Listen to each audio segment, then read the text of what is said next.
Hello again, and welcome back to the Daily Bread Bible Study. We are looking at day 70 for Tuesday, March 10th, 2020, focusing on Joshua chapters 21 through 22. So we have a short little bit about land allocation and allotment, but then we also see a challenge that might lead to some conflict.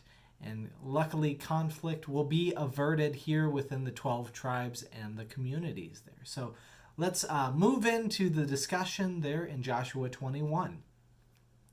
So we see the discussion of the 48 cities that will be given to the Levites. And we see that 6 of them will be cities of refuge, as we discussed last time. And 42 of them will be cities, there in throughout the whole region. And so the idea is that there will be 4 cities designated for the Levites under their purview from each of the tribes. So 4 times 12, 48. So there you have it. In Joshua 21:4, we hear the lot of the family for the Kohathites. So the lot came for the family of the Kohathites. So these Levites, who were descendants of Aaron, the priest, received by lot 13 towns from the tribes of Judah, Simeon, and Benjamin. So the Kohathites get 13. These are where the high priest will come from. And so in a lot of ways, it's the priest and the high priest will get a portion in the south, which may contribute to why Jerusalem takes even more precedence and importance there for the Jews, the tribe of Judah, who will come from that. We see that Jerusalem will become the worship center, and that it will also become the capital for King David in his time under the United Kingdom. And a reminder that King David will be of the tribe of Judah. As we mentioned, Jerusalem technically belongs to the tribe of Benjamin, but since they will be reduced, for a lack of a better way of putting it, around some sins that they commit, that then they will become a part of the tribe of Judah. So we will see that the Kohathites and the high priest become definitely associated with the tribe of Judah. The rest of the Kohathites move up a bit in the disbursement there with that area around Dan and Ephraim and Manasseh. And then we see that the Gershonites have 13 towns in the northern allotment there with Naphtali and Asher, and I believe Issachar. I didn't look at that precisely. The Merarites receive 8 towns in the eastern allotment. So on the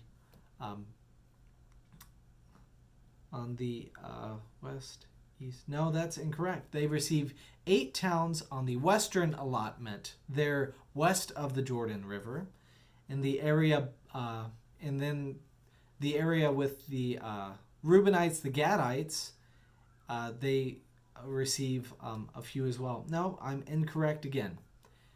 4 for each tribe. Merarites get 4 from the Reubenites, 4 from the Gadites. So that means it is in fact east, and the east of the Jordan River. I misspoke. They also get 4 ones up north with the Zebulites. So they're in the land of Zebulun. Sorry for the confusion. But the Merarites are the ones who are in charge of the portions, mainly the land far on the other side of the Jordan. Chapter 22, we see that the eastern tribes return to the territory, and that memorial altar east of the Jordan is made. So as I mentioned, the land of the Reubenites, the Gadites, and the Manassites. That land there on the east side, they will make a memorial altar. Now, the tabernacle is supposed to be the only place. It is supposed to be, the only altar to God. And wherever winds up residing is where all of the Israelites are supposed to come and worship there. And so this, being a remake in a lot of ways of the tabernacle that, the other tribes, the tribes west of the Jordan River, take an uproar against. And they are wondering why exactly would there be, this altar kind of raised up, and are they trying to replace the tabernacle? They're worried about, these not wanting an inheritance west of the Jordan anyways. And so the tribe of Reuben and Gad and Manasseh, the half tribe there, they're a little worried about them. They're so worried that in Joshua 22:12 it says, "Now when the people of Israel heard of it, the whole assembly of the Israelites gathered at Shiloh to make war against them." So it was going to be west versus east, the 10.5 versus the 2.5. No, 9.5 versus the 2.5.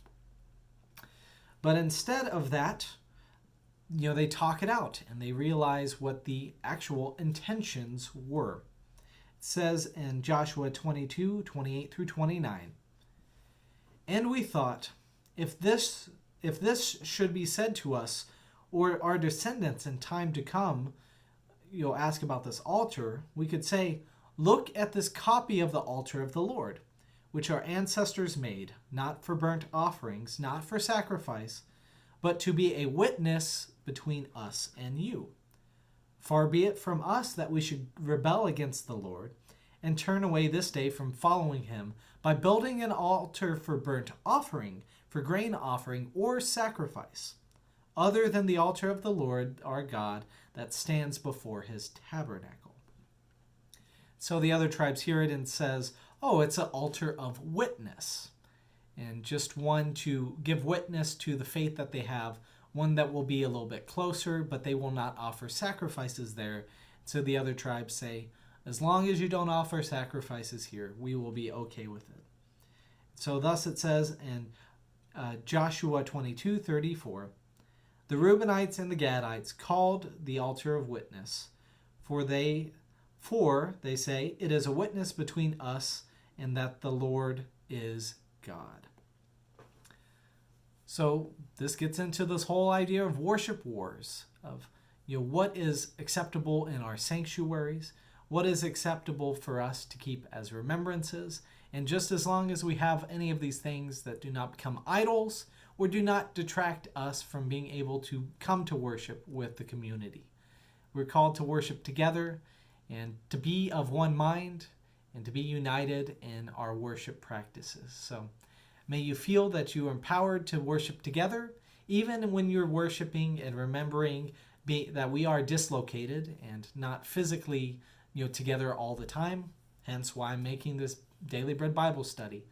It's good to be together of the same mind, and may we not make idols for ourselves and choose to remember that God is worthy of all praise.